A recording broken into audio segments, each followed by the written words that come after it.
데니스 셰클턴이에요. 근데 이분은 그 원래 남극을 아주 젊었을 때 갔어요. 28살에 남극을 그 유명한 스콧 타고 갔거든요.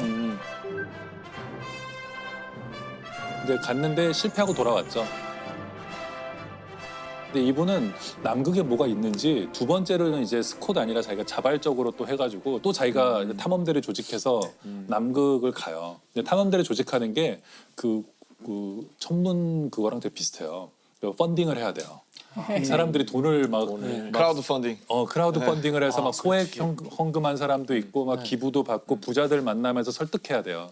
돈이 많이 들잖아요. 그런 탐험은 거의 우주선 띄우는 것만큼 돈이 드니까 제안서를 잘 써야 돼요. 잘 써야 되겠죠. 다들 작가들이겠네. 네, 그리고 영업에 좀 이게 다 대가들이에요. 그 탐험을 떠난 사람들 보면은 설득을 먼저 하는 게 우선이거든요. 근데 셰클턴에서 어쨌든 설득을 잘해서 배를 하나 또 타고 갔는데 이번에는 남극에 거의 한 190km 정도 지점까지 남극점까지 가요.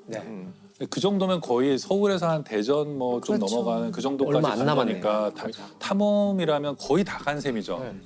근데 셰클턴은 안 되겠다 돌아가요. 왜냐하면 식량이 떨어지고 그래가지고 돌아와서 눈물을 머금고 돌아오거든요. 돌아오는데 스콧 경은 그 다음에 이 사람 다음에 가요.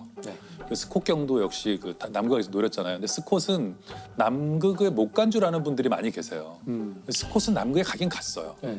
또 스콧이 왜 사람들이 이렇게 비극적이라고 생각하냐면 남극에 갔더니 방금 전에 다녀가신 분이 계신 거예요. 그게 노르웨이의 아문센이에요. 그래, 그러니까 남극점을 처음 간 사람이 아문센 아니에요? 아문센이에요. 맞아.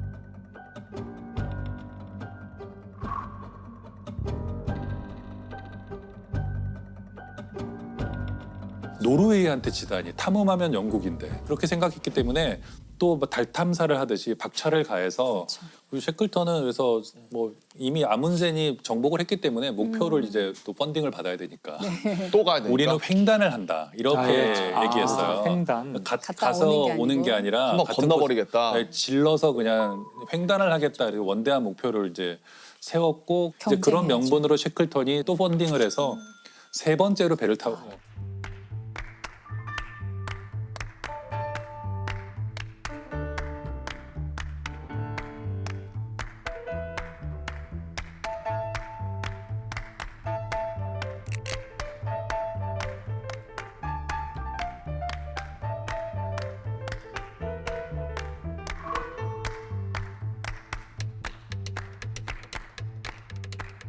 세 번째 탐험을 떠나는데 뭐가 문제였냐면은 그 부빙이라고 하는 거, 그러니까 얼음덩이들이 떠댕기잖아요.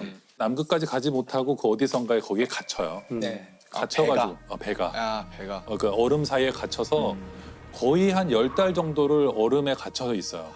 어디도 못 가고. 도착도 못 하고. 근데 이게 가만히 있는 게 아니에요. 남극점으로부터 점점 멀어져요. 그냥 부빙들이 움직이니까. 그래서 그게 한 1000km 정도 움직여요. 움직이다가 이게 사진을 갖고 왔는데 이런데 이제 갇힌 거예요. 그래서 처음에는 이 배 위에서 생활을 하다가 10개월 정도 지난 어떤 시점에는 얼음들이 이렇게 조여오면서 배를 부셔버려요.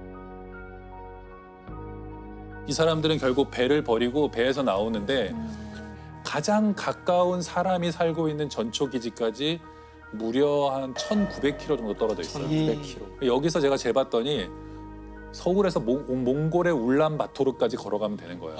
남극의 그 얼음 바다를 뚫고 남극이 되게 크더라고요. 남극 크기가 대륙이죠. 대륙 전체의 10%에 달한대요. 그렇게 큰지. 그러니까 중국이랑 인도를 합친 정도라고 그러더라고요. 그렇게 커요? 그러니까 엄청나게 큰 거예요. 그래서 남극점을 못 갔구나 사람들이. 역경에 처했고 거기서 문제가 생겼는데 셰클턴은 왜 유명해졌냐면 남극을 정복하지 못했어요. 결국엔 또 못 간 거죠. 못했지만 이 사람은 그 순간 자기 일기에 써요. 목표가 바뀌었다. 전원을 살려서 돌아간다. 근데 이게 셰클턴의 굉장히 참 저는 리더십의 멋진 점 중 하나라고 생각해요. 어떤 위대한 목표를 세웠지만 안 된다고 생각하면 바로 바꿨어야 되는 거예요. 목표를 빠르게 수정했고 그리고 28명의 대원이 있었는데 28명의 대원 한 명도 죽이지 않고 다 데리고 귀환해요. 근데 귀환하는 과정도 되게 드라마틱한 게 얼음덩이 사이에 영하 20도 30도가 있는 남극에 갇혀 있어요. 여기에서 640일 정도를 살아남아야 돼요. 몇 달 동안 똑같은 사람들과 정말 냄새나는 텐트에서 이게 살아야 된단 말이에요. 고텍스 뭐 노페이스 없고. 이런 거 없고 민족 없고. 울로 된 옷과 이런 것들 갖고 이제 살아남아야 되는데 그 배에서 탈출할 때 보트가 필요할 거 아니에요. 남극을 가든지 구조를 받아야 되니까. 근데 그냥 보트가 작은 보트예요. 한 6m, 7m 되는 보트 3개를 내리고 이걸 끌고 이동해야 돼요.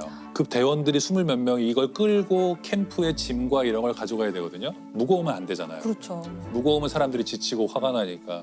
셰클턴이 가장 먼저 자기가 이제 늘 갖고 다니던 금으로 된 담뱃갑을 이제 버려요. 그 케이스를. 케이스, 담배 금으로 된 케이스. 걸. 예, 그냥 뭐 이런 종이 담뱃갑이 아니고 자기한테 중요한 걸 딱 던지는 걸 보자 저렇게 대장도 저런 걸 버리는데 그래서 갑자기 수북하게 쌓였다 그래요. 자기 거를 다 버리는 게. 버리기 시작해가지고. 분이 저런 것도 버리는데. 예, 예. 우리는. 그래서 최소한의 짐을 갖고 나오라고 하는데 셰클턴이 벤조 있잖아요. 기타처럼 생긴 그게 6kg 정도 나갔대요. 그 벤조와 관련된 게 그걸 꼭 가져오라 그랬대요.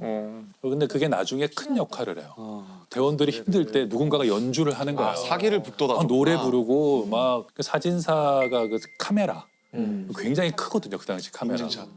이런 것들이 희망을 주는 어떤 오브제인 거죠. 근데 이런 게 대원들로 하여금 우리는 구조될 수 있을 것이다. 이렇게 사진을 열심히 찍는 걸 보면 이건 나중에 돌아가서 쓸 거잖아요. 그렇죠. 그다음에 일기. 모두 대원들이 일기를 써요. 쓰도록. 일기를 쓴 게 많이 남아 있거든요.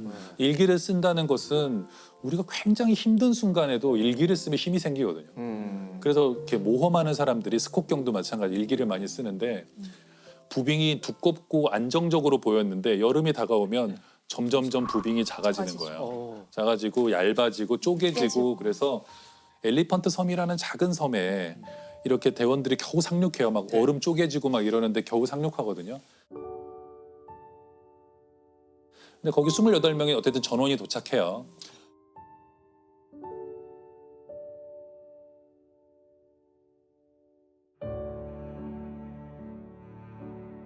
물론 자기가 가요. 네. 내가 가겠다 하고 6명의 이제 말하자면 결사대를 뽑죠. 이 아까 그 배를 타고 1200km를 배를 타고 갈 사람. 가는데 허리케인 수준의 바람이 분다고 나오거든요. 남극해에는. 저걸 근데 그걸 타고 뚫고 가서 그건 마치 화살을 쏴서 날아가는 어떤 그 새를 맞추는 거랑 비슷한 그런 항해인데 가겠다. 그 6명을 데리고 가서 결국에는 그 사우스 조지아 섬이라는 데 도착해서 배를 끌고 자기를 기다리고 있는 선원들한테 가거든요. 근데 그 선원들이 넉 달, 5달 동안 반드시 돌아올 거라고 믿고 거기를 이탈하지 않아요. 걔네도 배가 두 척 있었기 때문에 야, 갈 수도 우리도 있었는데. 가자. 우리 잊어버린 것 같아. 이럴 수도 있잖아요. 근데 셰클턴을 기다려요. 그래서 셰클턴이 돌아와서 이 사람들을 다 구하고 돌아가요.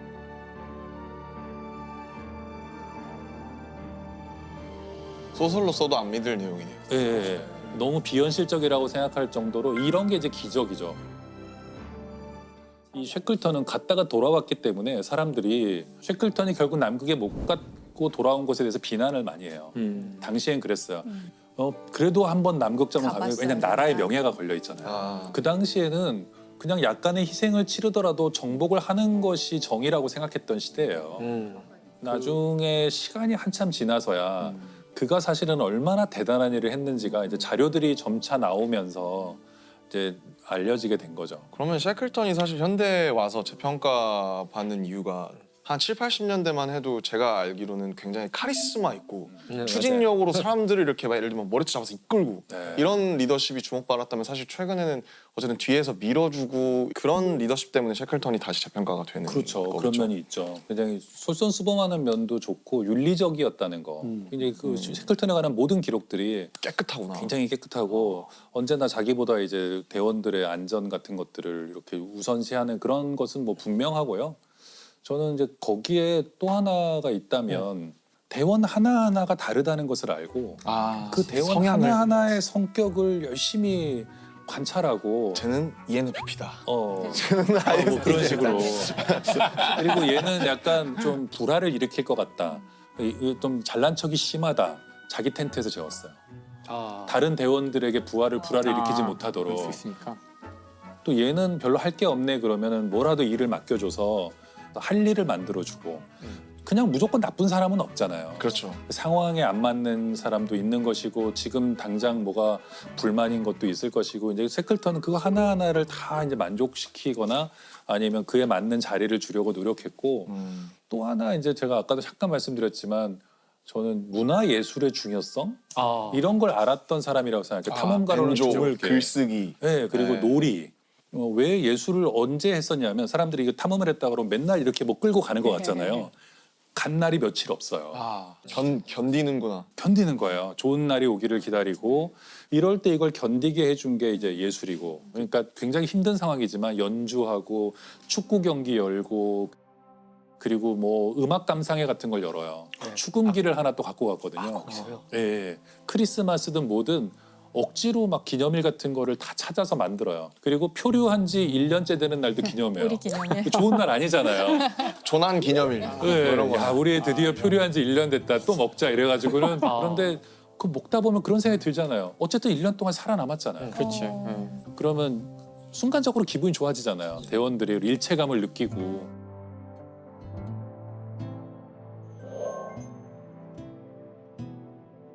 저한테는 그 글 쓰는 것에 대해서 많이 물어보세요. 이제 저는 이공계 출신인데 책을 냈으니까 과학만 얘가 수학이나 과학만 좋아해서 탈이다. 그래서 작문하는 거를 글쓰기를 어떻게 연습하면 되느냐.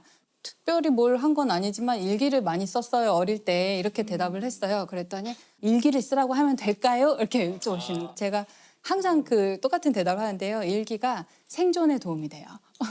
생존에? 네, 일기는 생존에. 생존에 도움이 되는 거고요. 어떤 의미에서 일기가 생존에 도움이 된다고 하시는 거예요? 지금 승무원들의 일기 같은 거죠. 그러니까 저는 청소년기 겪고 이렇게 막 중2병이 오기 시작했을 때 내가 너무 기분 나쁘고 힘들고 막 괴로웠던 일들을 일기에다 되게 많이 썼던 것 같아요. 그래서 그 당시 제 청소년기에 쓴 일기들은 거의 데스노트 수준의 데스노트예요. 근데 저도 어떻게 나한테 이럴 수가 저도 그런 것 있어. 같아요. 스스로를 구원하기 위해서 썼던 것 네네. 같아요. 그래서 그런 공개되어 있는 일기 말고 자기만 보는 다른 종류의 일기가 있어야 됐던 것 같고 그게 실제로 제가 굉장히 이렇게 어린 시절에 어려운 일들을 겪을 때 되게 많이 도움이 됐어요. 근데 무언가가 나에 대한 기록을 남긴다는 것은 미래를 생각한다는 거거든요. 맞아요. 희망이 없이는 일기를 쓰지 않아요. 맞습니다. 무감각과 무기력은 단지 방향을 못 잡았기 때문에 내가 지금 쓰고 있는 것이죠. 이것은 나에 대한 역사의 기록이기 때문에 이게 나에 대한 애정이고 나에 대한 삶의 의지가 있는 거예요. 이거 굉장히 많은 사람에게 희망을 줄 것 같아요. 네. 왜냐하면 굉장히 지금 굉장히 힘들고 우울한 상황에 있는 사람이 만약에 일기는 쓰고 있단 말이에요. 그렇다면은 선생님 말씀을 딱 듣고 나서 내가 아직도 미래를 생각하고 있구나. 사실 일기에는 나는 미래는 없어. 나는 끝나서 이렇게 쓰고는 있지만 쓰고 있다는 것은 벌써 그럼요. 자기가 미래에 읽을 나를 상정하고 있다는 것이죠. 그렇죠. 근데 또 이런 점도 있는 것 같긴 해요. 글을 쓰고 나면은 그 굉장히 객관화돼요. 그럼요. 사실 내 이야기지만 이게 제 3자 같이 보이기도 해요. 때로는 이게 앞에 내 눈앞에 있기 때문에 어떤 일을 정말 객관적이고 제대로 논리적이고 합리적으로 생각하고 파악할 때에도 글로 쓰는 게 굉장히 도움이 돼요. 이게 감정은요 동물일 때부터 있었던 거잖아요. 그렇죠. 그래서 감정은 사실 언어 이전의 상태거든요. 네. 그러니까 언어화돼 있지 않아요. 그래서 막 우악 막 이런 상태거든요. 근데 연기도 많이 드신 것 같아요. 근데 이거를 쓰기 시작하면 왜 그렇게 되냐면 문법이 있어야 돼요. 최소한의 문법은 법칙이. 로고스의 세계고 논리의 세계거든요. 주어가 있어야 되고 아무리 정말 격렬한 감정도 쓰는 동안에 문법을 지켜서 하다 보면요 그렇죠. 조금 정제하게 되죠. 다시 알츠하이머 얘기로 돌아가자면 김영하 작가님이 또 알츠하이머로 소설을 쓰셨어요. 맞아요. 살인자의 옛날에 하나 기억법. 썼죠.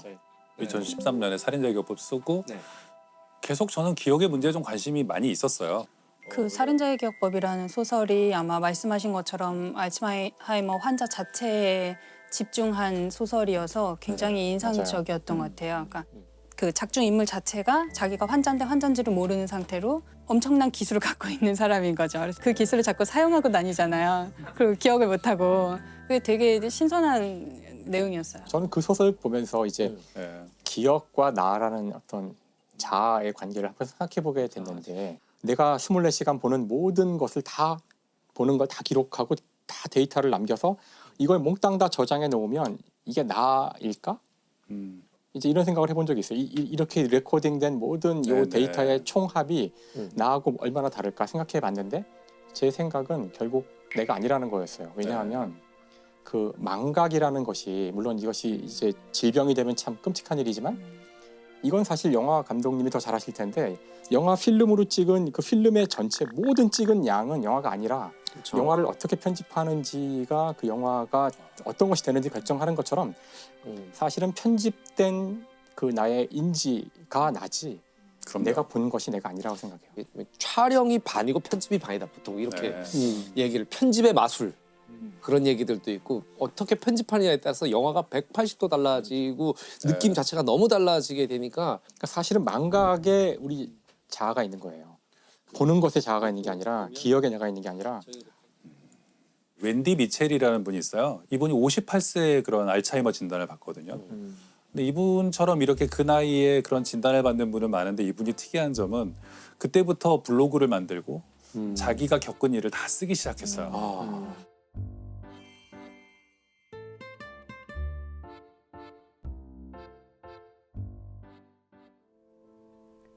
I write a daily blog called Which Me Am I Today?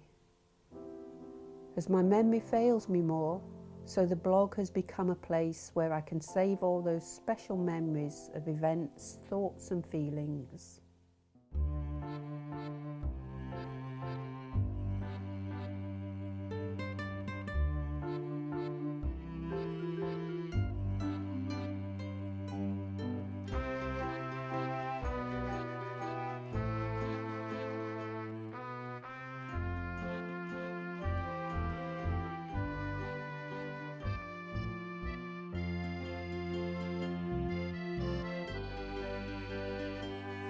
또 스카이다이빙도 하고 계속해서 어쨌든 사람들과 활동을 하고 어떤 일을 겪고 자기가 어떤 어려움을 겪는지도 쓰고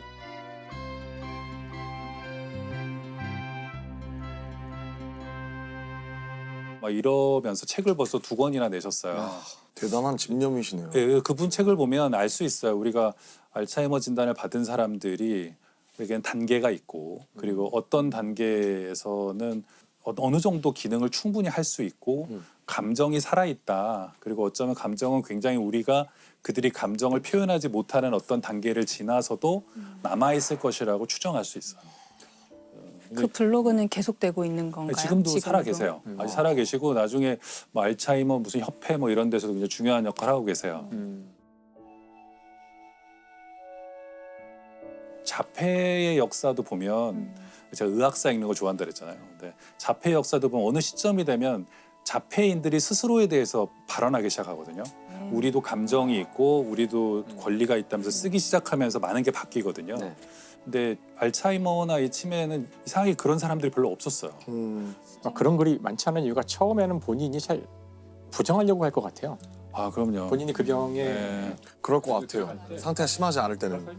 내가 설마 알츠하이머겠어? 약간 좀 깜빡깜빡하는 거지? 뭐 이렇게 생각해서 상당히 진행이 될 때까지 인정하지 않으려고 하지 않을까. 그 의학사를 이렇게 보면요. 환자들도 굉장히 중요한 환자들이 꽤 있습니다. 그래서 보면은 자기 병과 맞서 싸우고 그걸 기록하고 세상에 알리고. 근데 이분은 제일 먼저 이제 딸이 둘이 있는데 딸들을 내보내요 집에서. 자기 혼자 이제 살기로 하고 거기에 맞춰서 삶을 이렇게 조직하고. 이게 어려운 일이었을 것 같은데. 예, 보통은 이제 의지하려고 하는데 그러면서 이 자기가 이걸 기록하는 게 중요한 의미가 있다고 생각해요.